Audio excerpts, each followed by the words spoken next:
L'exécutif provincial du Congo central, piloté par le gouverneur Grace Nkwanga Manswangi Bilolo, s'engage à redorer l'image routière et les blasons infrastructurels ternis de cette province en dotant ces deux villes, ces grandes agglomérations et ces diversités disséminées dans les 10 territoires de cette entité d'une voirie urbaine, des routes de dessert agricoles dignes de ces noms avec des infrastructures routières modernes. Fort de cette ferme volonté républicaine avérée, le gouverneur Bilolo a confié à l'Agence des travaux publics du Congo central, ATPKC, que dirige Maître Patin Zouzouwa Makengedi, l'exécution de plusieurs chantiers avec les travaux de modernisation et de reconstruction de certaines voiries urbaines, sans oublier la construction des routes de dessert agricoles au Congo central profond. Parmi ces chantiers qui s'exécutent de jour comme de nuit, figure en bonne place celui de l'avenue Sucrière dans la commune de Nzanza, communément appelée par les Matadiens route Tenga-Tenga, à cause de son relief accidenté qui serpente diverses têtes d'érosion. Dans ces chantiers, l'ATPKC exécute les travaux de redimensionnement de la chaussée, la canalisation des voies d'évacuation d'eau, l'électrification de la centaine de lampadaires, la construction des escaliers de secours avec plusieurs marches, sans oublier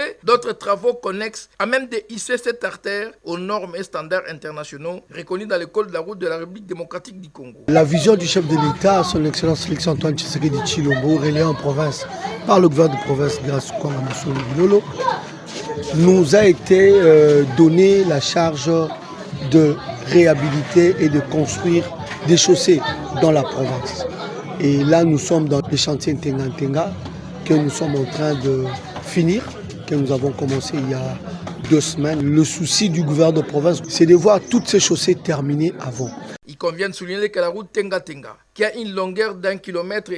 avec une largeur de près de 6 mètres, traverse plusieurs cellules et quartiers de la commune de Nzanza. Elle va du rond-point de cette municipalité matadienne en passant devant la maison communale pour traverser le célèbre camp Banana, longer l'érosion artisane afin de faire jonction avec la route des caravanes vers l'ITP Matadi et la cellule Baobab jusqu'au rond-point Belvédère.